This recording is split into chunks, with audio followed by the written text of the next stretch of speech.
Olá! O vídeo de hoje talvez seja o vídeo mais importante que eu vou colocar aqui. E eu digo para você, sem sombra de dúvidas, que isso que eu vou dizer não tem nenhum livro. Na verdade, eu nunca li num livro. E eu vou compartilhar com vocês, vai passar de 1 minuto, mas eu acho que é muito válido salvar esse vídeo, assistir depois, para entender um pouco como que funciona o modelo mental dos julgadores em tribunal superior. Então, a primeira coisa que a gente tem que saber para entender esse modelo mental é lembrar a quantidade de recursos que chegam diariamente, mensalmente, anualmente. Para você ter uma ideia, no último ano subiram mais de 590 mil recursos para os tribunais superiores. Só o STJ teve uma média de julgamento de processos de 11 mil processos por ministro. Cada um dos 33 ministros teve, em média, 11 mil processos julgados. Isso é julgar o processo.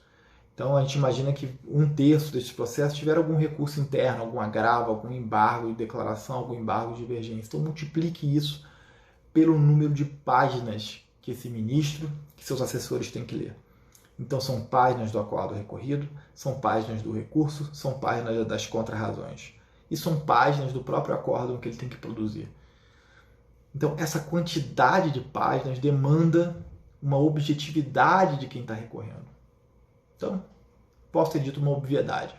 Vamos para o segundo fato, que agora sim é importante. Se você está recorrendo, é porque você perdeu. Então você já está perdendo, então você está correndo atrás de um prejuízo. Então, e quem julga o seu recurso, ele usa uma forma rápida de pensar. Tem um livro chamado Rápido e Devagar, que ganhou um Nobel, o autor desse livro ganhou um Nobel de Economia, ele fala muito do processo de tomada de decisão.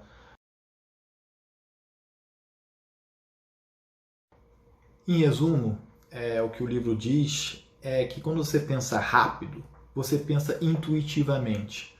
Quando você pensa devagar, você usa mais a razão. Mas o que ele diz é que o nosso cérebro é preguiçoso, a gente gasta muita energia para pensar devagar. E o que ele diz é que grande maioria das decisões tomadas diariamente por um ser humano comum, por grandes economistas, por governantes, ela tem muito do processo rápido, intuitivo.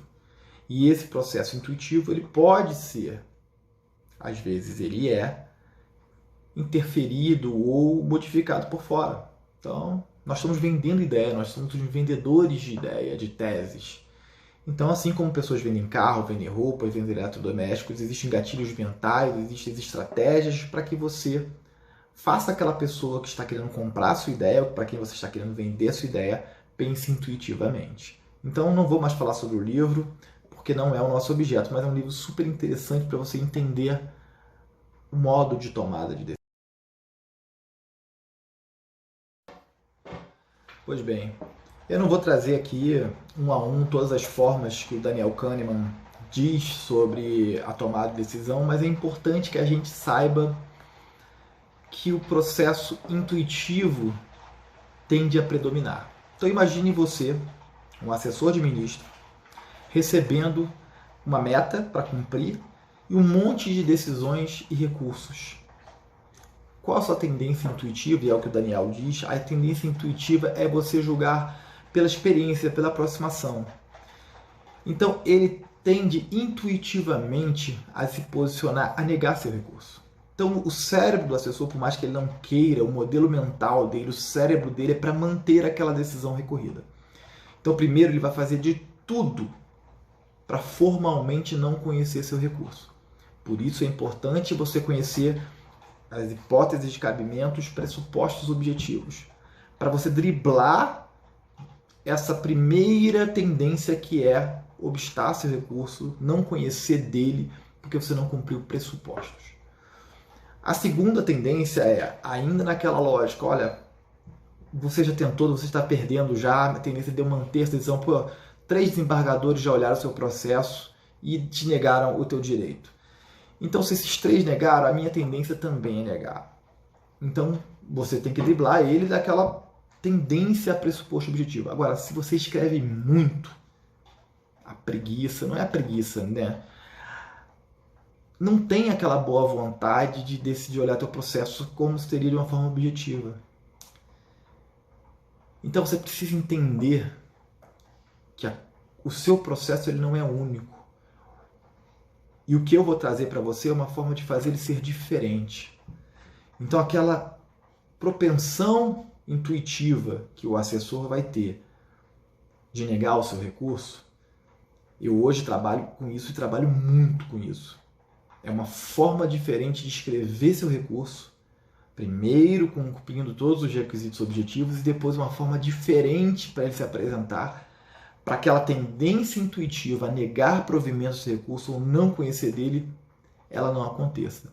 Então é com base nesta busca, na tentativa de que aquele comportamento, aquela forma de tomada de decisão do assessor, ela seja um pouco mitigada pela sua forma de apresentar recurso.